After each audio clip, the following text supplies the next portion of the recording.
Hello दोस्तों, आपका स्वागत है आपके अपने चैनल डरने की रातें में। कहानी शुरू करने से पहले अगर आपको बता दूं कि हेडफोन लगा ले और कमरे की लाइट बंद कर दे, क्योंकि ये वक्त है डरने का। अब कहानी शुरू करते हैं। आज की ये कहानी सच में आपको डर का एहसास कराने वाली है। दोस्तों, अगर आपको ये वीडियो अच्छी लगे तो वीडियो को लाइक करें और चैनल को सब्सक्राइब करें। तो चलिए बिना किसी देरी के शुरू करते हैं आज की इस रहस्यमयी और डरावनी कहानी को। मैं इस खेत में जन्मा और पला बड़ा हूं। मेरे पिता ने इससे पहले इसे संभाला था और उनसे पहले उनके पिता ने।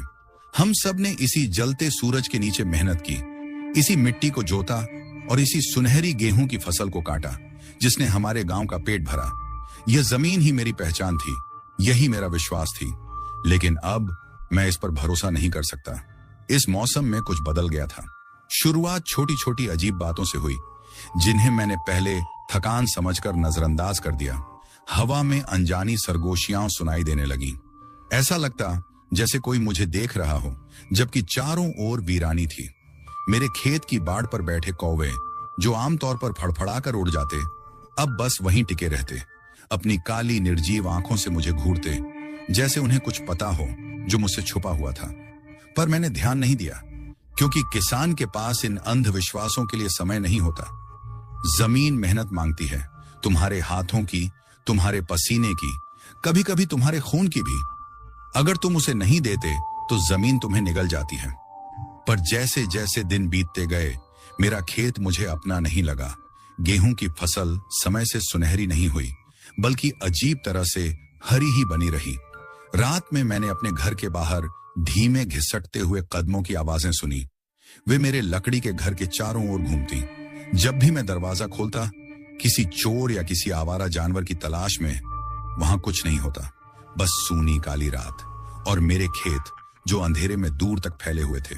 गर्मी अपने चरम पर थी जब मैंने उसे पहली बार देखा। सूरज ढल चुका था, लेकिन पश्चिम में अब भी नारंगी आभा थी।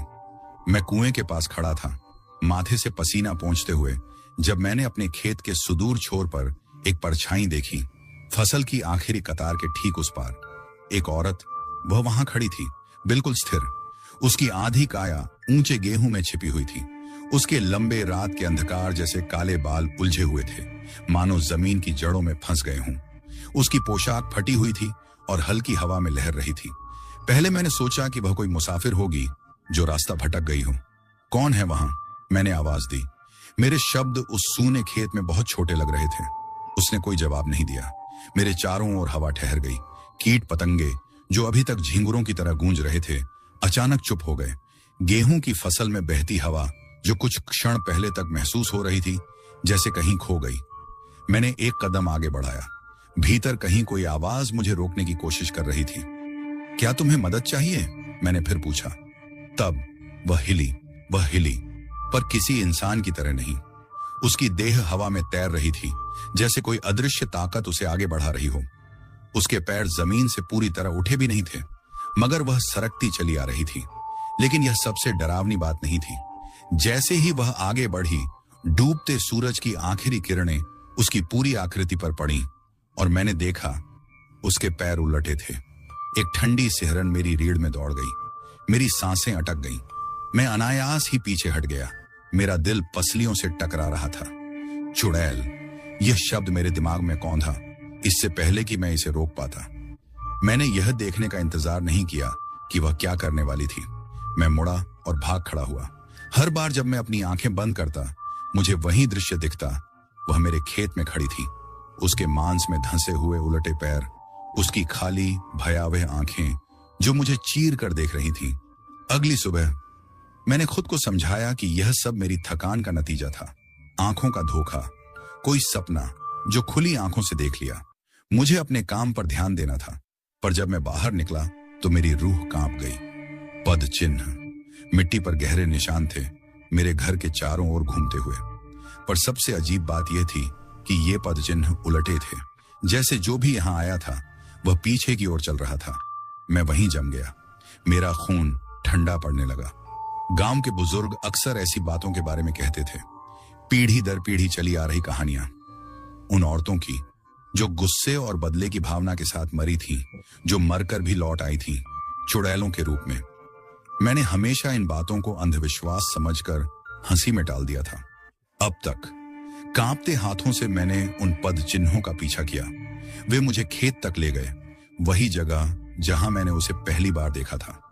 वहां की गेहूं की फसल रातों रात सूख चुकी थी, मृत गेहूं का एक परफेक्ट गोल घेरा। मैंने खुद को समझाया कि यह सब महज एक संयोग था।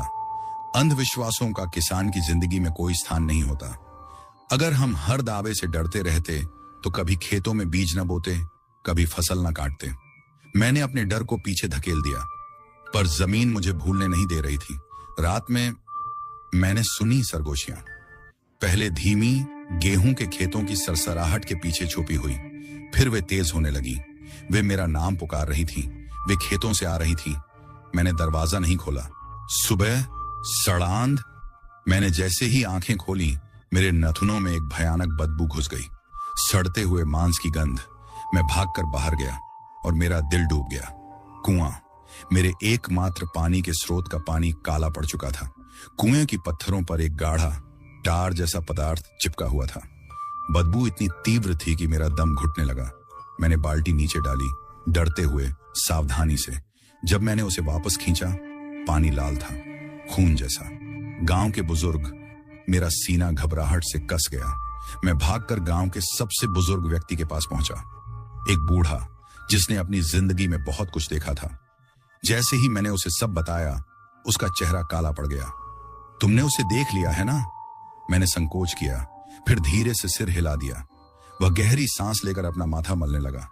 तुम्हें उसे नहीं देखना चाहिए था। कौन है वह? मैंने धीमी आवाज में पूछा। वह बूढ़ा आदमी मेरी आंखों में झांकते हुए बोला, वह पुरानी है, इस गांव से भी पुरानी। हमारे पूर्वजों के आने से बहुत पहले उसे इन्हीं खेतों में दफनाया गया था, और अब वह इंतजार कर रही है। किसका इंतजार? उसकी आंखें मुझसे मिली। तुम्हारा। रात गांव लौटते वक्त मेरे अंदर एक अजीब सा बोझ था। मैं चाहता था कि यह सब सिर्फ एक बुजुर्ग की बातें हों, बस बेतुकी कहानियां, पर मैं जानता था कि यह सच है। मैंने उसे देखा था, मैंने उसकी मौजूदगी महसूस की थी, मेरे खेतों में, मेरी मिट्टी के अंदर फैलती हुई, अपनी सड़ी हुई जड़ों की तरह। पर मैं भाग नहीं सकता था। यह जमीन मेरी थी, मेरा इकलौता सहारा। मेरे पिता और उनके पिता इसी मिट्टी से जुड़े थे। मैं इसे कैसे छोड़ देता? शाम तक जब मैं अपने खेत के पास पहुंचा तो देखा, वही जगह जहां वह खड़ी थी, वहां की फसल अब और भी काली हो गई थी, जैसे जले हुए हड्डियों के ढांचे। मैंने नजरें फेर ली, मैं इसे और नहीं देखना चाहता था। उस रात फुसफुसाहटें तेज हो गईं। मैं अपने बिस्तर पर लेटा रहा, छत को घूरते हुए मेरा दिल तेजी से धड़क रहा था। वो आवाजें दीवारों से रिस रही थीं, एक अजीब भाषा में कुछ बुदबुदा रही थीं। घर का माहौल भारी हो गया था। हवा गीली और ठंडी थी, जैसे किसी ने गीला कपड़ा मेरी त्वचा पर लपेट दिया हो। फिर दरवाजे पर दस्तक हुई, धीमी, ठहरी हुई। मैंने अपनी सांस रोक ली। दोबारा दस्तक। मैंने खुद को जबरदस्ती उठने पर मजबूर किया। मेरा शरीर डर से सुन्न पड़ चुका था। मेरे बिस्तर के पास रखी लालटेन की लौ तेजी से कांप रही थी, जैसे किसी अदृश्य सांस ने उसे हिला दिया हो। ठक ठक। एक और दस्तक, धीमी लेकिन जानबूझकर दी गई। मैं खड़ा हुआ और दरवाजे तक जाने वाला हर कदम पहले से ज्यादा भारी लगता गया। मेरी उंगलियां कांप रही थीं जब मैंने कुंडी पर हाथ रखा। दिल एक अजीब आशंका से भर गया था। अंदर से एक आवाज कह रही थी, मत खोलो, लेकिन मुझे देखना था। मैंने दरवाजा खोला। सामने कुछ नहीं था, बस खेतों का खाली विस्तार जो रात के अंधेरे में विलीन होते जा रहे थे। लेकिन फिर भी मुझे एहसास हो रहा था कि कुछ था, कुछ जो बस कुछ क्षण पहले तक वहां मौजूद था। और तभी मेरी नजर नीचे गई। पद चिन्ह, खेत से मेरे दरवाजे तक आते हुए, उल्टे पैरों के निशान। अगली सुबह मैंने सूरज पूरी तरह उगने तक खुद को घर से बाहर निकलने से रोके रखा। जब मैंने बाहर कदम रखा तो सबसे पहले उन्हीं पद चिन्हों को देखा। वे अब भी वहीं थे, मिट्टी में गहरे उभरे हुए, जैसे रात ने खुद उन्हें संजो कर रखा हो। हवा में एक अजीब सा गंध था, सड़ांध की। मैं अपने खेतों की तरफ बढ़ा और दिल में अजीब सा भय उमड़ने लगा। और फिर जो मैंने देखा, उसने मेरी सांसें रोक दी। आधा खेत सड़ चुका था, कल तक जो गेहूं की फसल लहराती थी वह अब काली पड़ चुकी थी, बेजान मुड़ी तुड़ी, जैसे किसी अदृश्य आग ने उसे झुलसा दिया हो। मिट्टी गहरे रंग की हो गई थी, गीली, दलदली, जैसे नीचे से कुछ रिसकर ऊपर आया हो, जमीन को झड़ दे रहा हो। मैं घुटनों के बल बैठा और उंगलियों से मिट्टी को छुआ। चिपचिपी थी, गर्म थी, जैसे खून। डर ने मेरी रीढ़ में सिहरन दौड़ा दी। मैंने कभी ऐसी हालत नहीं देखी थी। सबसे भयानक सूखा भी मेरे खेतों को ऐसा नुकसान नहीं पहुंचा सका था। तभी अचानक हवा का एक झोंका मेरे खेतों से गुजरा। गेहूं की बेजान बालियां झुक गईं और मुझे यकीन था हवा में किसी की आवाज थी, एक धीमी फुसफुसाहट। चले जाओ। मेरा दिमाग सुन्न हो गया। दिल की धड़कनें इतनी तेज थीं कि कानों में गूंजने लगी। मुझे मदद चाहिए थी, मुझे जवाब चाहिए थे। उस शाम मैं बुजुर्ग के घर लौटा। इस बार वह पहले से मेरा इंतजार कर रहा था। तूने चेतावनी को नजरअंदाज कर दिया, उसने थके हुए स्वर में कहा। मैंने मुश्किल से गले की खुश्की को निगला। मुझे यह रोकने का तरीका बताइए। बुजुर्ग ने लंबी सांस भरी। फिर उसने एक मिट्टी का कटोरा उठाया जिसमें कोई काला तरल भरा हुआ था। पी ले, उसने आदेश दिया। मैंने झिझकते हुए कटोरे को देखा। यह क्या है? बुजुर्ग की आंखें अंधेरे में चमक उठी। देखने के लिए मैं नहीं देखना चाहता था, लेकिन कहीं ना कहीं मुझे पता था अब कोई और रास्ता नहीं बचा था। मैंने कटोरा उठाया और धीरे धीरे अपने होंठों तक ले गया। तरल गाढ़ा था, कड़वा, और गले से उतरते ही ऐसा महसूस हुआ जैसे शहद राख में बदल गया हो। शुरुआत में कुछ नहीं हुआ, फिर अंधकार। एक खेत, लेकिन मेरा नहीं, बहुत पुराना। भूमि अब तक अनछुई, जंगली। आसमान काला, उमड़ता घुमड़ता, जैसे पानी में स्याही घुल गई हो। और खेत के बीचों बीच एक औरत। वह एक गड्ढे में खड़ी थी। उसके पैरों के पास मिट्टी जमा थी। उसके हाथ बंधे हुए थे, चेहरा दर्द से ऐंठा हुआ। उसके चारों ओर कुछ आदमी खड़े थे, उनके चेहरे अंधेरे में छिपे हुए। वे मंत्रोच्चार कर रहे थे। औरत चीखी। वह आवाज मानव नहीं थी, उसमें क्रोध था, दर्द था, घृणा थी। फिर उन्होंने उसे जिंदा दफना दिया। मैं हिला। मैं रोकना चाहता था, पर मैं बस एक दर्शक था। इस भयानक दृश्य का मूक गवाह। आखिरी चीज जो मैंने देखी, उसकी आंखें सीधे मुझ पर टिकी हुई, जब तक मिट्टी ने उसका चेहरा नहीं ढक दिया। मैं झटके से उठा। सांसें उखड़ी हुई, शरीर पसीने से भीगा हुआ। मेरे हाथ कांप रहे थे। बुजुर्ग मुझे गौर से देख रहे थे। तूने उसे देख लिया, उन्होंने धीरे से कहा। मैंने सिर हिलाया, अब भी सांसें संभालने की कोशिश कर रहा था। उसके साथ अन्याय हुआ था, उन्होंने कहा। वह पहले से दानवी नहीं थी। मैंने गला खुश्क किया। तो फिर वो ये सब क्यों कर रही है? बुजुर्ग की आंखों में गहरी उदासी थी। क्योंकि पीड़ा क्रोध बन जाती है, क्रोध नफरत में बदल जाता है, और नफरत श्राप बन जाती है। मैं कुछ नहीं बोला। उसे तेरी जमीन नहीं चाहिए, उन्होंने आगे कहा। उसे बदला चाहिए। मैंने कांपती सांस छोड़ी। मैं इसे रोकूं कैसे? बुजुर्ग ने एक पल के लिए संकोच किया, फिर धीरे से बोले, तू नहीं रोक सकता। कमरे में सन्नाटा पसर गया। लेकिन उन्होंने आखिरकार कहा, तू बच सकता है अगर मेरी बात माने। मैंने उनकी तरफ देखा। दिमाग उलझा हुआ, दिल तेजी से धड़क रहा था। तू उसे कभी स्वीकार नहीं करेगा, उन्होंने कहा। जो भी देखे, जो भी सुने, उसका जवाब मत देना। अगर वह तेरा नाम पुकारे, मत सुनना। अगर वह तेरे सामने आए, उसे मत देखना। मेरा पेट मिचलाने लगा। रात में कभी दरवाजा मत खोलना, उन्होंने आगे कहा, चाहे जितनी भी दस्तक हो। मुझे पिछली रात की दस्तकें याद आईं। मेरा खून ठंडा पड़ गया। और सबसे जरूरी बात, अगर तुझे खेत के किनारे कोई अजीब चीज दिखे, हड्डियों का कोई गुच्छा, मिट्टी की गुड़िया, कुछ भी असामान्य, तो तुरंत दफना देना, पर उसे नंगे हाथों से कभी मत छूना। मैंने हकलाते हुए पूछा, क्यों? बुजुर्ग की आंखें स्याह हो गईं। क्योंकि इसी तरह वह तुझे चिह्नित करती है। मेरा गला सूख गया।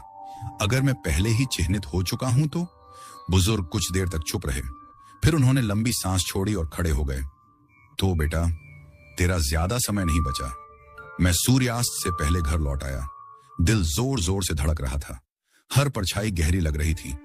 हवा का हर झोंका किसी फुसफुसाहट जैसा महसूस हो रहा था। जैसे ही मैं अपने खेत के गेट पर पहुंचा, मैंने उसे देखा, ठीक उसी जगह जहां पिछली रात मैंने पदचिह्न देखे थे। हड्डियों का एक गुच्छा, छोटी जानवरों की हड्डियां लाल धागे से बंधी हुई, उनकी बनावट मानव आकृति जैसी। बीचों बीच मेरी फसल का एक तिनका बुना हुआ था। मेरी सांस अटक गई। मुझे चिह्नित किया जा चुका था। मैंने जल्दी से अपने औजारों में से एक फावड़ा उठाया। ध्यान रखा कि मेरे हाथ हड्डियों को न छुएं। उंगलियां कांप रही थीं जब मैंने जमीन खोदनी शुरू की। सड़ी हुई मिट्टी और गले हुए गेहूं की गंध नाक में भर गई। मैंने उस श्रापित वस्तु को गहराई में दफना दिया, मिट्टी से ढक दिया और बचपन में सुनी कोई प्रार्थना बुदबुदाई, जिसका पूरा अर्थ भी मुझे याद नहीं था।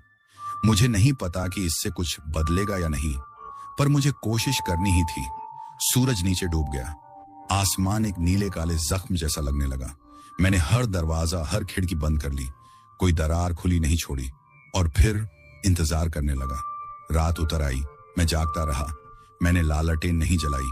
मैंने बिस्तर से हिलने तक की हिम्मत नहीं की। बाहर हवा सरसराई, दीवारें हिलने लगी।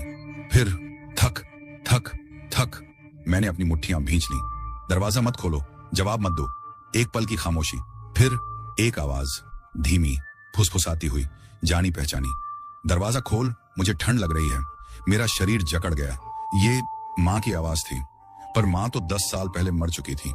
आवाज फिर आई, इस बार और भी धीमी। बेटा, मुझे बाहर मत छोड़ो। मेरी आंखों में आंसू छलक आए। ये बिल्कुल माँ की आवाज थी। मैंने अपने होंठ इतने जोर से दबाए कि स्वाद में लोहा घुलाया, खून का स्वाद। जवाब मत देना। दरवाजे पर फिर से दस्तक हुई, इस बार पहले से भी तेज और भी जोरदार। पूरा दरवाजा कांप उठा। फिर सन्नाटा। बहुत देर तक कुछ नहीं हुआ, सिर्फ हवा की धीमी सरसराहट सुनाई दे रही थी। मैंने राहत की सांस ली, शायद वह चली गई थी। फिर आवाज आई, पर दरवाजे से नहीं, खिड़की से, धीमी, ठहरी हुई। ऐसी आवाज जिसने मेरी रगों में बर्फ दौड़ा दी। शीशे पर किसी के नाखून रेंगने की आवाज। मैं हिल भी नहीं सका। खरोंचने की वह आवाज लगातार आती रही, मानो कोई पैटर्न बना रहा हो। और फिर एक परछाई, ऊंची, पतली। कुछ तो गलत था उसमें। वह हिली भी नहीं, बस खिड़की के बाहर खड़ी रही, मुझे घूरती रही। अंधेरे में भी मुझे पता था वह मुस्कुरा रही थी। मैंने अपनी आंखें कसकर भींच ली। उसे मत देखो, उसे मत मानो। मैं वैसे ही बैठा रहा, घंटों तक, अपने ही शरीर में कैद। किसी वक्त पर वह आवाजें बंद हो गईं। हवा का दबाव भी हट गया। पर मैं उस रात नहीं सोया। सुबह का उजाला धीरे धीरे फैला। किसी तरह मैं खुद को घर से बाहर ले गया। शरीर अब भी डर से कांप रहा था। खेत वैसे ही दिख रहे थे। आसमान साफ था, पर कुछ अजीब था। बहुत ज्यादा सन्नाटा था। हवा ठहरी हुई थी। परिंदे चुप थे। मैं कुएं की ओर बढ़ा, पानी निकालने। जैसे ही झुका, मेरी नजर पड़ी। परछाई, पानी में एक चेहरा था। मेरा नहीं। मैं घबरा कर पीछे हट गया। पानी में लहरें उठी और वह चेहरा गायब हो गया। मेरा दिल जोर जोर से धड़कने लगा। वह ताकतवर हो रही थी। मैं मुड़ा और तभी उसे देखा। दरवाजे पर एक नाम खुदा था, मेरा नाम। गहरे निशान, जैसे किसी नुकीले नाखून से उकेरे गए हों। मतलब साफ था, वह मुझे जानती थी। अब वह मुझे बुला रही थी। मैं दौड़ता हुआ बुजुर्ग के घर पहुंचा। उन्होंने मेरी हालत देखी और उनकी आंखों में चिंता उतर आई। अब देर हो चुकी है, उन्होंने धीरे से कहा। मैंने घुटते हुए पूछा, मैं इस श्राप से कैसे बच सकता हूं? बुजुर्ग कुछ देर चुप रहे, फिर बोले, सिर्फ एक तरीका है। मैं थोड़ा और झुका। क्या? उनकी आंखों में अंधेरा था। जहां उसे दफनाया गया था, तुम्हें वहीं जाना होगा। मुझे झुरझुरी आ गई। फिर? उन्होंने लंबी सांस ली। तुम्हें उसे खोदना होगा। क्या? मेरा शरीर सुन्न पड़ गया। क्यों? उन्होंने मेरी आंखों में देखा। क्योंकि यह खत्म करने के लिए तुम्हें देखना होगा कि उसके साथ क्या किया गया था। मेरे हाथ मेज पर कस गए, पर मेरे पास कोई और चारा नहीं था। अगर मैंने कुछ नहीं किया, वह मुझे ले जाएगी। वह सब कुछ खत्म कर देगी। मैंने कांपती आवाज में पूछा, वह कहां दफन है? बुजुर्ग की फुसफुसाहट मेरे कानों में गूंज उठी। तुम्हारे खेत के नीचे। उस रात चांदनी के हल्के उजाले में मैं अपने खेत के बीच खड़ा था। मेरे हाथ में एक फावड़ा था, वहीं जहां गेहूं काला पड़ गया था, वहीं जहां वह इंतजार कर रही थी। मैंने गहरी सांस ली और मिट्टी खोदनी शुरू की। गीली मिट्टी भारी थी, जैसे खुद को पकड़ कर रख रही हो। गड्ढा गहरा होता गया। सड़न की बदबू तेज होती गई और फिर फावड़ा किसी चीज से टकराया। न पत्थर, न लकड़ी, कुछ नरम, मैंने खुद को रोका। पसीना मेरी रीढ़ से बह रहा था। कांपते हाथों से मैंने मिट्टी हटाई। उंगलियां, एक हाथ, एक औरत का चेहरा, और फिर उसकी आंखें खुल गईं। मैं सांस नहीं ले सका। उसकी आंखें चौड़ी, खोखली, जिंदा, सीधे मुझ पर जमी थीं। मेरा शरीर जड़ हो गया। हर भावना चिल्ला रही थी, भागो, लेकिन मैं हिल भी नहीं सका। उसकी लाश के चारों ओर मिट्टी हिलने लगी। जमीन मेरे घुटनों के नीचे कांप उठी। एक नरम, भीगा हुआ सा अजीबोगरीब शोर हवा में तैर गया, जैसे कुछ अपने ही कब्र से बाहर खींचा जा रहा हो। फिर उसके होंठ हिले। मैंने कोई शब्द नहीं सुने, मैंने उन्हें महसूस किया। एक फुसफुसाहट जो मेरे कानों में सरक गई, मेरे विचारों को जकड़ लिया। तुमने मुझे बुलाया।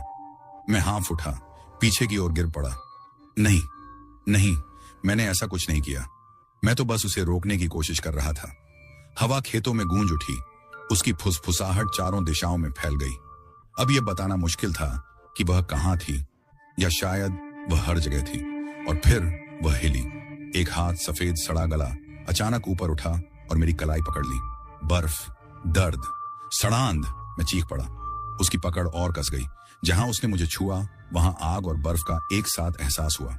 मैंने खुद को छुड़ाने की कोशिश की, खींचा, झटका, जमीन में अपनी एड़ियां गड़ा दी, लेकिन वह असंभव रूप से मजबूत थी। उसके होंठ खुले, उसका जबड़ा अस्वाभाविक रूप से फैल गया। अंदर झांका, जहां गले का होना चाहिए था, वहां सिर्फ अंधेरा था, एक स्याह गहराई। और फिर वह मुझे अपनी ओर खींचने लगी, मिट्टी में, उसकी कब्र में, उसके अंदर।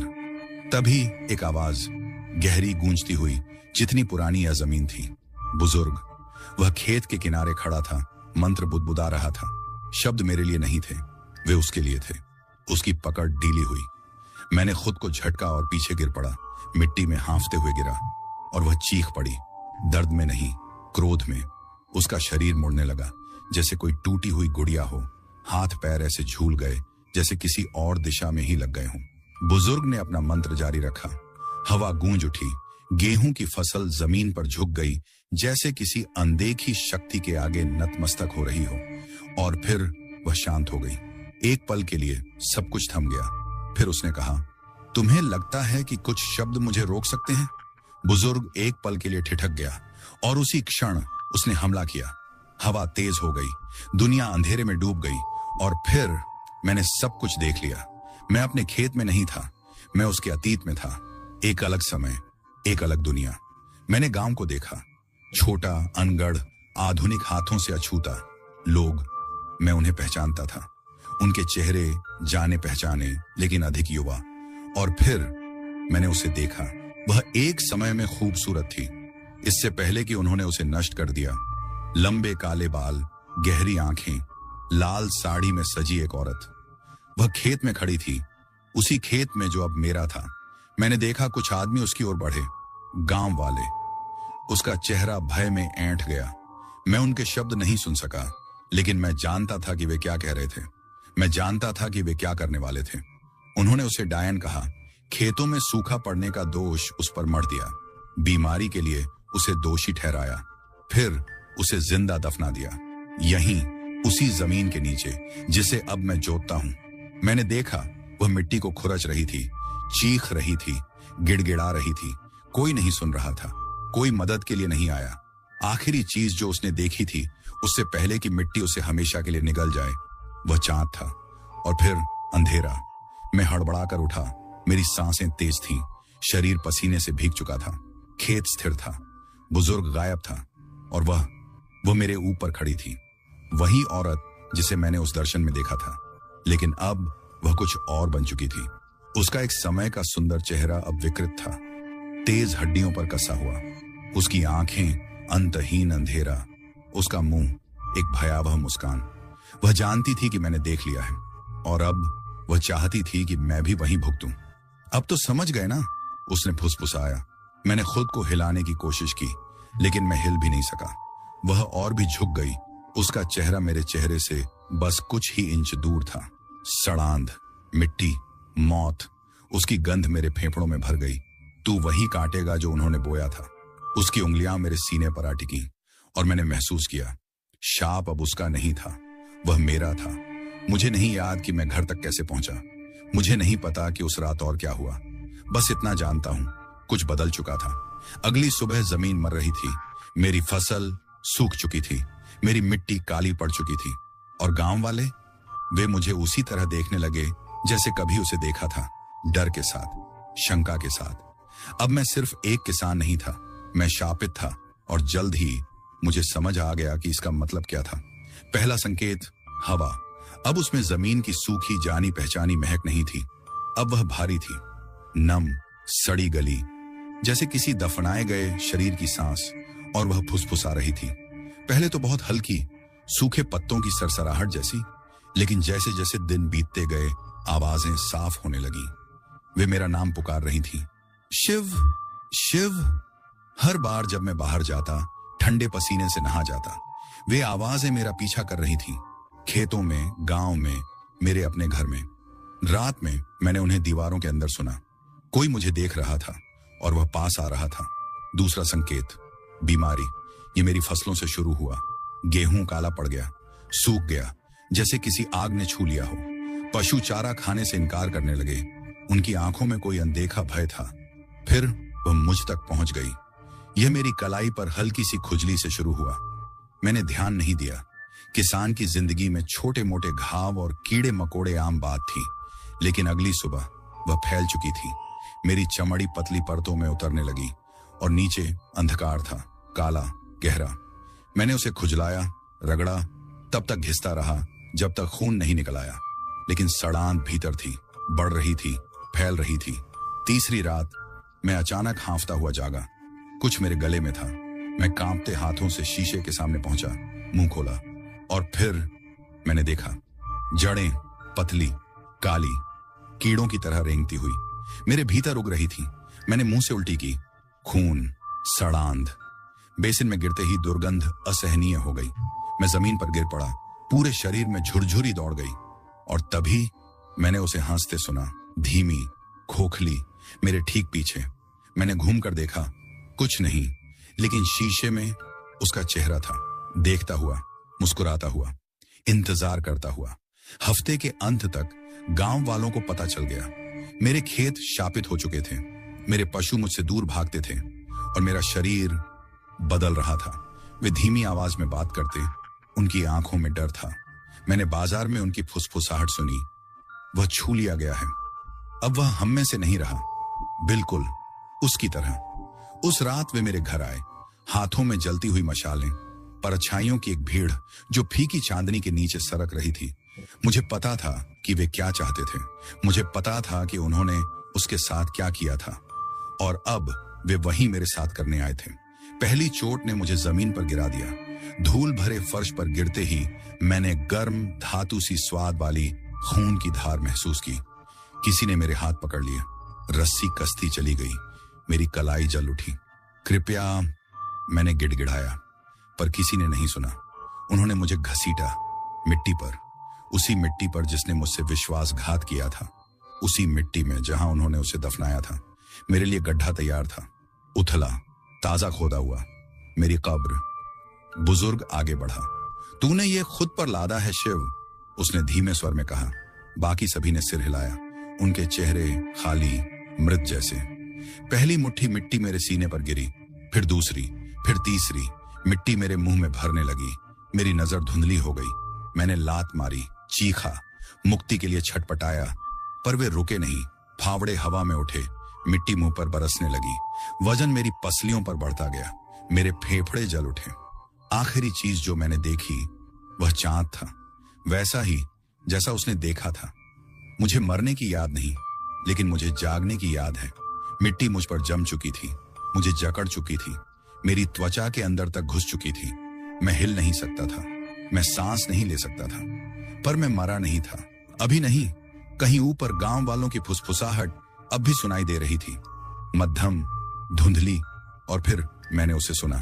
अब समझ आया है ना? मैंने आंखें खोली और मैंने उसे देखा, धरती के ऊपर नहीं, बाहर नहीं, बल्कि कब्र के भीतर, मेरे साथ। वह मुस्कुराई और फिर उसने मेरी ओर हाथ बढ़ाया।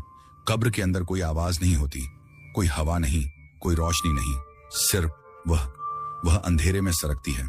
उसकी उंगलियां मेरी त्वचा को छूती हैं, ठंडी सड़ी गली, सदियों पुरानी। अब तू महसूस कर रहा है ना? उसकी आवाज मेरे सिर के अंदर गूंजती है, मेरी हड्डियों के अंदर। मैं हिलने की कोशिश करता हूं, पर मैं हिल नहीं सकता। मिट्टी का बोझ मेरी छाती पर दबाव बना रहा है, मुझे कुचल रहा है। मेरे फेफड़े जल रहे हैं, मेरा शरीर हवा के लिए तड़प रहा है। मुझे मर जाना चाहिए था, लेकिन मैं मरा नहीं। कुछ है जो मुझे यहां रोक रहा है, कुछ है जो चाहता है कि मैं तड़पता रहूं। और फिर मैं उसे महसूस करता हूं। जड़ें, पतली रेंगती हुई बेलें मेरी त्वचा के नीचे घुस रही हैं, मेरी पसलियों के चारों ओर लिपट रही हैं और गहराई तक धंस रही हैं। मैं मुंह खोलता हूं चीखने के लिए, और तभी जड़ें मेरे मुंह में घुस जाती हैं। मुझे नहीं पता मैं इस अंधेरे में कब तक रहा। मिनट, घंटे, दिन, यहां समय का कोई मतलब नहीं। मुझे अब भूख नहीं लगती, मुझे अब दर्द नहीं होता, सिर्फ उसकी उपस्थिति महसूस होती है। अब वह मुझसे बात नहीं करती, उसे अब जरूरत ही नहीं। वह अब मेरे अंदर है। जड़ें फैल चुकी हैं मेरी नसों में, मेरे दिल में, मेरे दिमाग में। और फिर मैंने उन्हें सुना, फुसफुसाहटें, पर वह नहीं, वे सैकड़ों आवाजें जो जमीन के नीचे दबी थीं। और तभी डर के साथ मुझे एहसास हुआ, मैं अकेला नहीं हूं। यह कब्रगाह उन लोगों से भरी है जो मुझसे पहले आए थे, जो मुझसे पहले तड़पे थे, जो जिंदा दफना दिए गए थे, जो मेरी तरह कुछ और बन गए। अब मैं समझ गया, मुझे मरना नहीं था, मुझे बदलना था। मुझे इस श्राप का हिस्सा बनना था। चुड़ैल को बदला नहीं चाहिए था, उसे उत्तराधिकारी चाहिए था, और उसने मुझे चुना था। जमीन हिलने लगी, ऊपर की मिट्टी खिसक रही थी, दरारें पड़ने लगी, और फिर मैं उठ खड़ा हुआ। मिट्टी चीखते हुए फटी, मेरे हाथ बाहर निकले, सफेद, ठंडे, विकृत। मेरी सांस हल्की थी, मेरा दिल अब नहीं धड़कता था। मुझे डर लगना चाहिए था, पर नहीं लगा, क्योंकि अब मैं वैसा नहीं रहा। रात की स्याही में मैं बाहर आया। हवा हल्की महसूस हो रही थी, मेरे विचार उलझे हुए थे। मैं क्या था और अब क्या बन गया हूं? गांव शांत था, लोग अपने घरों में सो रहे थे, अनजान कि मैं वापस आ चुका हूं। पर जल्द ही उन्हें पता चल जाएगा, क्योंकि अब मैं एक भूख महसूस कर सकता था, एक प्यास। और अब मुझे मालूम था ये कभी खत्म नहीं होगी, क्योंकि मैं अब सिर्फ एक किसान नहीं हूं, मैं अगली चुड़ैल हूं। और मेरा श्राप अभी शुरू हुआ है। मैं अपने खेत के किनारे खड़ा था, जहां कभी मेरी मेहनत के पसीने की खुशबू थी, वहां अब सड़न की बदबू थी। मैं जानता था मैं अब वो इंसान नहीं रहा जिसने इस धरती को जोता था। मेरे अंदर कुछ बदल चुका था। मेरी हड्डियों में गहरी जमी हुई भूख, मांस के लिए, खून के लिए। दूर गांव की धड़कन सुनाई दे रही थी, मैं उन्हें सूंघ सकता था। एक पल के लिए अंधेरे ने मुझे खींचा, मुझे वहां जाने के लिए उकसाया, लेने के लिए जो अब मेरा था। पर मैंने खुद को रोका। मैं शिव हूं, एक किसान, कोई राक्षस नहीं, अभी नहीं। मैंने अपनी मुट्ठियां भींच ली, मेरी त्वचा के नीचे जड़ें मचल उठी। वे फैलना चाहती थीं, मुझे अपने कब्जे में लेना चाहती थीं। मुझे इसे रोकना होगा, मुझे इस श्राप को तोड़ना होगा, इससे पहले कि बहुत देर हो जाए। गांव वाले अब मुझे कभी स्वीकार नहीं करेंगे, इस रूप में नहीं। इसलिए मैं वहां गया जहां से मुझे जवाब मिल सकते थे।